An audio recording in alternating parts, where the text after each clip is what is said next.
You're listening to Everybody Pulls the Tarp, the go-to podcast for high performers. I'm Andrew Moses. Each week, you'll hear my thought-provoking conversations with Olympians, pro athletes, CEOs, elite coaches, best-selling authors, and other high performers to uncover their secrets to success.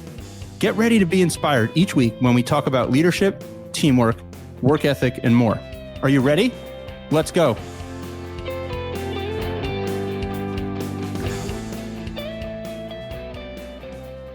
Hi, everyone. This week, my guest is renowned business leader Howard Behar. Howard is the retired president of Starbucks North America and the founding president of Starbucks International. Howard joined Starbucks in 1989 when the company had just 28 stores. Over the next 21 years under Howard's leadership, Starbucks grew to more than 15,000 stores across 5 continents.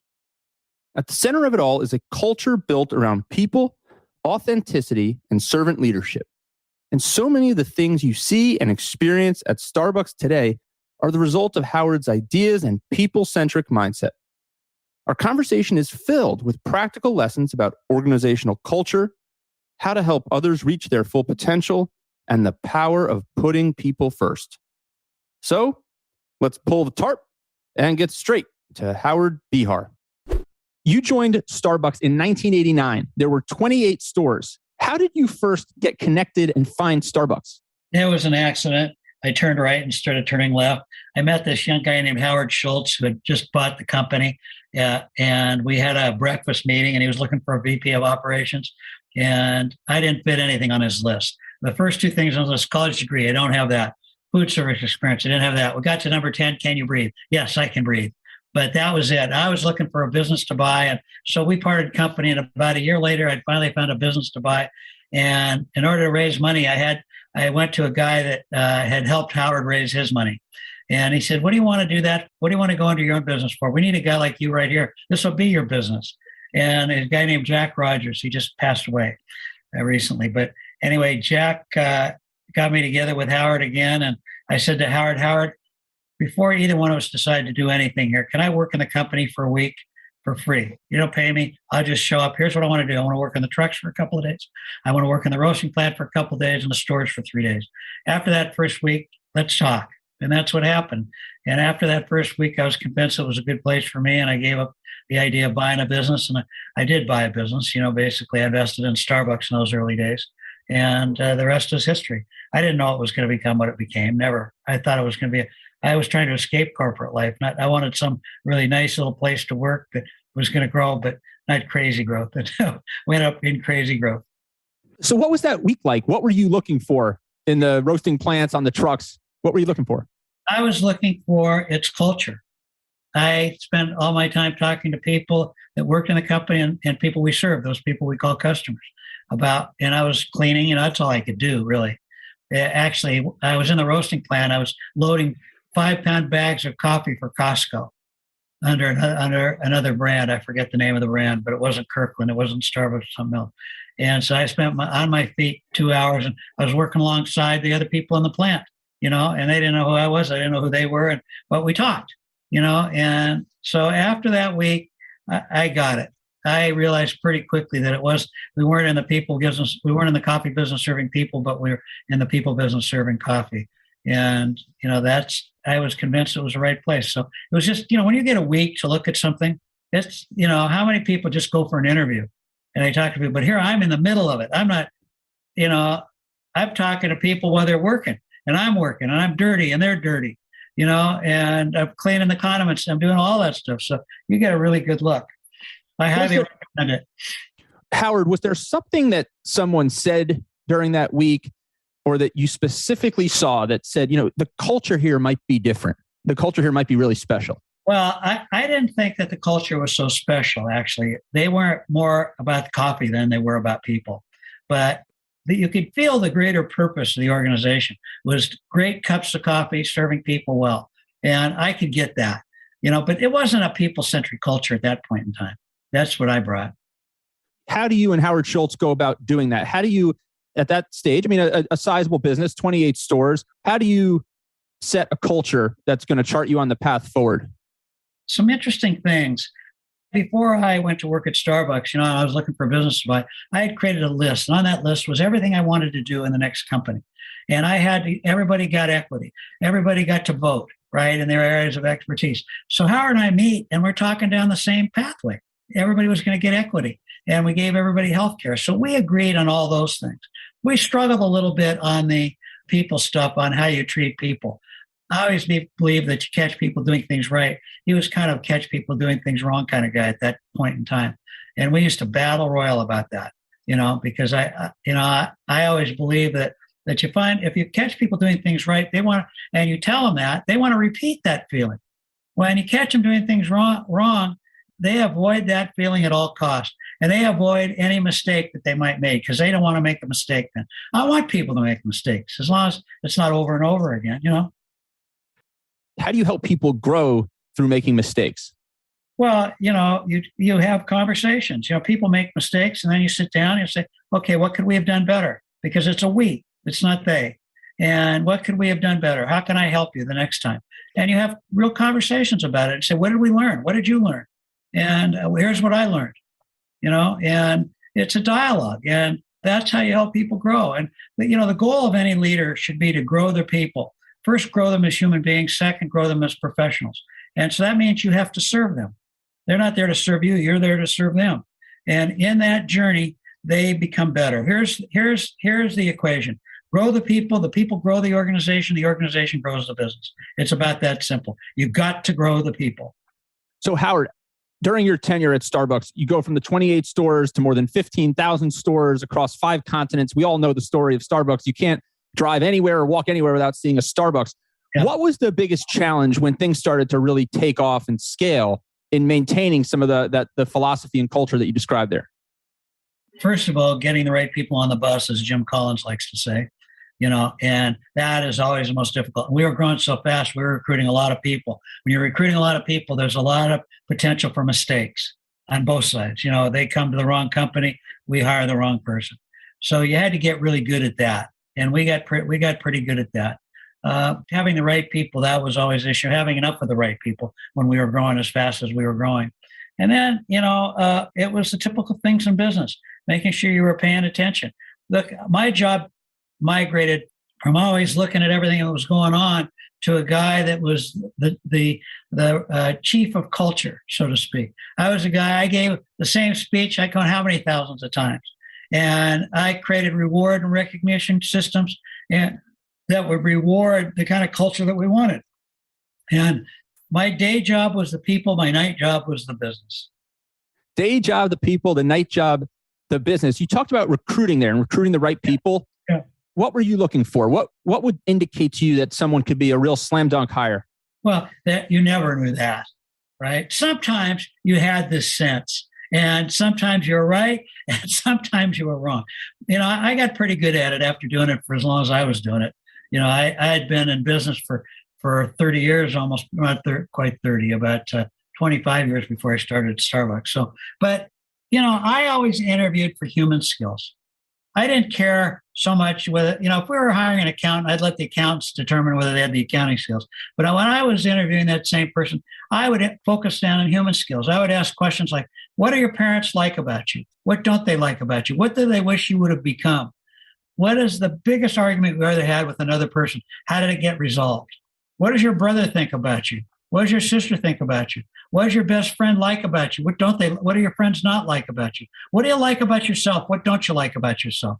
How do you change yourself when you don't like something about yourself? Real behavioral-based questions. Yeah. How do they solve problems? Tell me what your core values are. Tell me what your 3 core values are. You know how many people I interviewed? Thousands. You know how many people could tell me what their 3 core values are? Spit it out? Hardly, maybe 5% at most. If you don't know who you are, how the hell do you know what you want to do? Howard, I'm curious, once you get them on board, once you get them onboarded and working at Starbucks in any role, was there certain things that you did to get them quickly ingrained in the culture of Starbucks? Yeah, sure. First of all, when you brought them in, you didn't say, here's your job. You said, here's the organization. Here's our greater purpose. Here's what we're trying to do here. Here is your role in that job, right? Here's the role you're going to play on that job. And we're not going to tell you what to do. I used to always say, let the person who sweeps the floor choose the broom. Bring them in, tell them what their goals are, what they need to accomplish, and not how they need to do it, but what they need to do. And then give them the tools that they need to do it. And if they need a different tool, honor that. Get them the tools that they need. And then coach. You got to inspect what you expect, and then you got to coach. But it's got to be with love in your heart, without judgment, without blame. And you remember that you're there to help them be better human beings first and better professionals second. Howard, when you say let the person who sweeps the floor pick the broom, is what you're saying there, you're giving people some accountability and ownership of the task? Yeah, absolutely. Look at that. You come into a company, let's just take a floor sweeper. Their job is to keep the floors clean, right? We might say, here are 5 brooms that you could choose from. You want a push broom? You want a broom that sweeps right, a broom that sweeps left. You want a plastic handle? I don't care, right? Pick the one you want. In 2 weeks, let's get together and let's talk about how you're doing. So the guy comes in, Jim comes in, and he's been sweeping floors, and you can tell he's excited, right? He's got something he wants to tell you. He said, Howard, I think I understand this. And on the other night, I was on the internet, and I found a broom that I think could increase floor sweeping productivity by 10%. So you know what most bosses say? Hey, the purchasing department purchases the broom. Just sweep the goddamn floor, excuse the expression. Sweep the floor and shut up. That's not what you want to do. You want to say, okay, what can I do to help you get that broom? Let's get one of those and see how it works. And then you come back to me, tell me how it worked.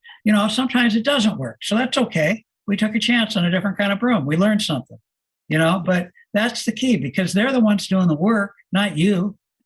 Who knows more about it than the guy doing the work? Do you think that empowerment gives them more comfort that they can fail and that trying things is okay? Absolutely. I don't let them run off a cliff. You know what I mean? I'm not going to let them put the company in jeopardy, or, that's not what I'm talking about here. And I'm not going to let them hurt themselves or somebody else. But I am going to I want them to make mistakes, because that's the only way they're going to learn. And the way they make mistakes is by trying things. And so that's okay. And that's what you want. And then they feel confident that they can try other things. If you shut them down, right, it's like, that saying, we're going to get along well here as long as you don't give me any surprises. Every boss says that. They don't want any surprises, right? Particularly if the boss is kind of in the middle ranks of the company. They don't want to be embarrassed by somebody that works for them. They don't want their boss to come down and tell them, what the hell did you do that for? But the facts of the matter is, we want surprises. We just don't like the ones that we don't like. But if somebody comes in and says, hey, I just signed a $5 million order from a customer we never thought we would get. You like that surprise? Of course you do. The problem is, you got to take the good and the bad. You got to take both sides of that ball, and surprises happen. People are human beings. We all make mistakes, We sure do. Howard, I'm curious about teamwork and how everybody works together. I mean, I haven't had a glimpse into the corporate headquarters, but I go into Starbucks or the drive-through quite a bit. And something that I always notice is the way that the baristas and the staff, they all work together seemingly really well. They pick each other up. They're moving around. How did you and Howard Schultz go about building that teamwork and that camaraderie that clearly still resonates today? Well, first of all, you have to do it yourself, right? You have to practice what you want them to practice. So that means you got to be that person on the team, and you've got to honor those people, and you've got to help those people. It's exactly goes back to the culture stuff. Teamwork is just a reflection. What you call teamwork is just culture. It's a reflection of the people that are working in the organization. And it starts from the top. You treat people with respect and dignity, with love and caring, then that's how they're going to treat each other. And if they treat each other that way, they're going to treat those human beings we call customers the same way. So teamwork, that's just how you treat them. It's the culture of the organization. It means that we never had any training programs, but probably the best education program we had was called Star Skills. And it was primarily about how you work together as a team, how you work with other human beings. It was as applicable at home as it was at work. How did you create so much consistency? I mean, it doesn't matter which Starbucks I go into. It's such a consistent experience. How did you go about operationalizing that? Well, it's just what I just said. I always believed that, I didn't want it too slick. I wanted texture, because too slick means that you're not paying attention to those people you're serving. Because somebody comes in the morning, They just got a traffic ticket, $200. They're mad, they're whatever it is. They just want a hot cup of coffee, hot. They don't want any conversation. You got to be in tune with those people. Or their kid just gets a full ride to Harvard. They can hardly wait to tell somebody. You got to have those little antenna up and listen. And so that's how it works. It's not, you say consistency, I would say humanity. I didn't want a be nice, be fast, be clean sign in the back room. I want a sign that said be human. And that humanity creates that authentic experience. I mean, when I go into a local Starbucks here, I get one of two things. Sometimes I pick up something from the bakery for my kids, and it's incredible. I walk in there and there's one or two gentlemen in there, and they'll ask me, Andrew, they'll address me by name. Andrew, do you want a straw today? Because they know that sometimes I take a straw. If I'm taking it home, I don't take the straw. If I'm taking it in the car, I want a straw. Yeah. It's like clockwork. It's remarkable to me with the thousands of people that must come in there every day. They take the time, not only they remember, and then they take the time. Andrew, do you want a straw today? Yeah. It's remarkable. I see it as consistency, but I guess hearing you describe it, it's really being human and being authentic. Was there a time, I mean, going back to when you and Howard Schultz came together to do this, was there something that you saw in him, obviously beyond the vision and the big ambition, that you felt like was going to be really special? Well, here's Howard Schultz in a nutshell. Persistent as hell, right? He's classic entrepreneur, creative, right? Which was always an issue because you never knew what he was coming up with next, Passionate about his business, passionate about the coffee, passionate about his people, and would take his shirt off for anybody to help. His strong suits, really his strong suits. And he was driven. He wanted to be a star. Oren Smith, who was the third leg of the stool, we probably have been happy with a nice little coffee company west of the Mississippi. Howard wanted to be a star. Now, he didn't think globally. That came later. He didn't know either. He didn't know how big it was going to be. None of us did. But we just kept going. Success bred success, and we just kept putting our foot down on the throttle a little more and more. But he's just that kind of guy, He just was a go-getter, and he was a detail guy. He was in it, all the time. And he was, he'd clean condiment stands. There was nothing that bothered him. He would just get the job done. Howard, you mentioned, that Howard Schultz would take the shirt off his back for a team member. I recall seeing a story that you've shared in the past about Jim, the store manager in the Broadway district. And share that story, if you will, because I think that story in particular is one I would love to explore a little bit further with you. I'm there about 3 months. I'm at Starbucks about 3 months, and I get a call from Jim. Can't remember his last name. I think it was Morgan. And he called me up, and he'd been with the company a while, like Howard had been before Howard bought it. And so they knew each other. And I was now VP of operations. And so he came through me and he said he wanted to meet with Howard. And I tried to head it off. I said, well, can I do anything for you? He said, no, I want to meet with both of you. So we set up a date. He comes in, and I go get him. We go into Howard's office, and we're sitting in this love seat right next to each other. Like Howard's on the phone. Howard gets off the phone, and Howard gets up and shakes his hand and says, so Jim, what's going on in your life? And he's talking, and they weren't getting to the point. So finally I said, so Jim, what can we do for you? I'm sorry. I'm kind of an A-type personality. I wanted to get to the point, And so Jim, and I'm sorry I did that actually at that time, but Jim looks at Howard and he said, I need to tell you both that I have AIDS and I'm dying. Now, this is early on in AIDS. Nobody really knew. I didn't know, is this catchy? And I'm sitting right next to him. What is this? So Howard looks at him, and he's, a tear comes down Howard's eyes because he knew him really well, and he loved him. And he said, so what can we do to help you? And Jim says, well, I'd like to work as long as I can work. And Howard said, absolutely. You can work as long as you can want to work. And now remember, we don't know what AIDS is. We're in a food and beverage company. But Howard didn't, he just said, you can work as long. I didn't say that he'd be making coffee drinks or anything, but you could work as long as you can work. I wanted to work. So then he said, Howard asked him, what are you going to do when you can't work anymore? And Jim said, well, there's lots of organizations now that are helping people like me that have AIDS and can't work with money and stuff. And Howard just looked at him and said, absolutely not. He said, we will pay you your full salary until you pass away, whatever that time may be, after you can't work anymore.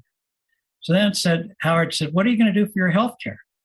And Jim said that gave the same answer and said, no, Howard said, you'll be on our health care. And now remember, we're a tiny company. We're losing money. We had no idea what the health care was cost. what this was going to be. Howard didn't even think twice about it. He just said, I knew from that day forward that I could do anything I needed to do to take care of another human being. That went through the company like a rocket ship. And everybody understood that we were there to take care of people. And that's what we were there to do. And when you do things like that, not worrying about the economic cost, you're just doing the right thing for another human being. And most companies don't do that, unfortunately. They have rules and regulations. And, I never believed in that stuff. I don't like rules. I like tools. And so, sometimes you need to break the rules to take care of another human being. I can't even imagine, Howard, how that story resonated with people, right? I mean, it shows that leadership, I think, is showing people what you can do for them when they maybe can't do anything for you anymore, right? And that's essentially what you and Howard did there for that gentleman, Jim. I'm wondering also, like, thinking about that and also thinking about, maybe crisis is a strong word, but thinking about some of the challenges that the company faced. How did you navigate some of the challenges or crises that the company may have faced and stay steadfast to the values and principles that were leading you? Well, you had to have strong values and guiding principles. That's how you did it. And look, we made a ton of mistakes, a ton, all the time. We screwed around with people sometimes. We made mistakes doing that because no human beings are perfect and leaders aren't perfect either. But we had a mechanism to self-correct called mission review. And that was anytime we screwed up as a leadership team, somebody could write us and tell us where we'd screwed up, or they could write us and tell us where we'd done a good job too, both ways. And then we would have 72 hours to respond. And, if you're listening to your people, and I mean really listening, and it's hard when you get to be a big company, that's the hardest thing to do, is to create the pathways for people to speak up and make sure they're getting listened to. Because just like, remember, it was my first inclination was to block Jim. I was going to take care of the problem, right? Other people want to do the same thing. And you want to not have that happen. You want no barriers to people talking to leadership. Communication, especially as leaders, I think is so interesting, right? Not only do you have to set up the mechanisms, but then you have to listen. And sometimes, and you have to respond and listening, especially when the communication is delivering feedback, like you said, in those mission reviews that may be less than favorable or less than exciting. Yeah. That's, I think, when you keep the communication wheel going. How did you go about dealing with criticism? Maybe it wasn't necessarily personal criticism towards you, but criticism towards a decision that the leadership team made. How do you deal with criticism? You just take it. We used to have open forums and where everybody would get together with all the teams. I'd travel around the country doing these open forums. In open forums, I might have 15, 20 minutes of presentation, what was going on in the company, things I thought they needed to know. And then we'd open the door. What questions do you have? What issues do you have? What do you want to talk about? Anything. One time, this was early on, we had about 200 stores, and this was in the support center, the home office support center. And so the officer would get up on these bar stools up in front of the group. We'd have our little presentation, then we'd open it up. So we open it up to question. Out of the back of the room, this young African-American guy, a guy named Daryl Collins, I can still remember his name. He stands up and he looks at all of us up there, a bunch of white faces, few women, but all white faces. And he said, when am I going to see a face like mine sitting in one of those chairs? When am I going to see a face like mine sitting on one of those chairs, a black face? And the room went dead silent, just boom, right? Everything. Oh, shit, But Howard gets up and he said, Daryl, that's one of the greatest questions I've ever heard. You know something? You're on the money, and I don't have the answer to that question. Will you help me figure that out? And we formed a team because of Daryl. I still know Daryl to this day, and I'll never forget that instance as long as I live. And then we went out and we hired people to help us, and we changed the culture of the company. And, you look at the board of Starbucks, it is totally reflective of the people of the country. And so you got to listen, and you can't take it personally. If they ask you how much money you make, you tell them. If they ask you what kind of car you drive, you tell them. If they say to you, don't you think you're making too much money? You talk to them about it, or whatever it is. No questions are off limits. As soon as a question is, and as soon as there's any retribution for any question, the game is over. And I think employees, people in general, are there's more information available than ever before, right? Yeah, they know everything. People know everything. And they're smart enough to know when you're lying to them, I think. They know when you're lying to them. And not only that, they know when you got to be vulnerable. You got to just put it all out there. When you're afraid and you're afraid of something, it's okay to share that with them. You can tell them, I'm afraid. I'm struggling with this. Can you guys help me out on it? Or whatever it is. Don't be afraid. I mean, you don't have to burden them with, all the issues that they can't affect. But you can't tell them when you're struggling with something. There's nothing wrong with that. But yeah, absolutely. You got to just put it out there. And, I think, Starbucks kind of has got this, unionization drive going right now. And I think it happened because there's some leaders, not necessarily, somewhere in the company that weren't listening or that wanted to live by a set of rules and versus paying attention. And particularly COVID. COVID just destroyed everything. It was hard for every company. Nobody knew what they were doing. We're getting CDC stuff this way, go that way, do this, do that. Our customers want this. They don't want this. Our people want this. It was so difficult because nobody was happy. And young people particularly not happy because something was messing with their careers, out of their control. Then all of a sudden, they did not have control. Well, the companies didn't have that much control either. You can make decisions. And Starbucks made some good decisions, but obviously they made some decisions that upset some people, and people don't have much tolerance right now. No, Howard, and where I want to wrap up our conversation is really around, I think, where everything starts for you, people and customers. And yeah. I'm curious to hear, Starbucks is a part of so many of our communities, and it becomes part of our lives in so many ways. We see it at the airport. We see it when we're out walking. We have meetings there. We meet people. Is there one story that you have heard from a customer that really sticks with you and says, wow, like this place is special? Funny you'd say that. I'd go the opposite way. I was always looking for what we were screwing. I always was concerned about where were we missing it. But yeah, I mean, it's the story that you tell. Look, we had this guy who was, he was a director and he became a VP of operations for the Midwest. Stu Fields was his name. And he comes to me one day, and this is really early on. We just opened in Chicago, had a few stores, and he said, I have this goal. I want everybody that walks through that door, I want the baristas to know their name and to know their drink. He says, I want Starbucks to be what Cheers was. Only all the stores. Well, Cheers is one thing, but having it across 1,000 stores or 10,000, that's hard to do. But I've had more people tell me your story, and that's what we wanted. That's when I know that it's right. When you spend the time to remember somebody's name, remember their drink if you can, but even if you can't do those things, to treat them as a valued human being, not a customer like that has $1 pasted to their forehead. If you just say the right thing, you'll get that buck. But treat them with respect and dignity, whether they spend the $1 or not. You shouldn't have to buy a cup of coffee to go sit in the store. I always wanted it. If you want to come sit for a few minutes, fine. You don't need to buy a cup of coffee. Take a load off, whatever it is. But that's what I wanted. And I heard that story over and over and over again. Howard, I have had so much fun. I have learned a ton. I think I can speak for everybody who's ever been to a Starbucks that you certainly brewed up something special. You and Howard Schultz and the entire team. And it's been fantastic for me to kind of dig into some of the success secrets with you. Keep pulling the tarp. Everybody at Starbucks are tarp pullers. We see that every single day. Thank you again for spending some time with me, Howard. All right. Thanks for having me. Thank you for joining me this week. Be sure to subscribe in your favorite podcast app so you can catch all of our upcoming episodes. And if you are like me and want a world full of tarp pullers, then leave a review to help others find us. You can also follow me on Instagram at AndrewMoses123 and sign up for my monthly email newsletter at everybodypullsthetarp.com/newsletter. I'll share tips and insights to help you achieve maximum success and happiness. Today is a great day to pull the tarp. I am rooting for you. See you next time.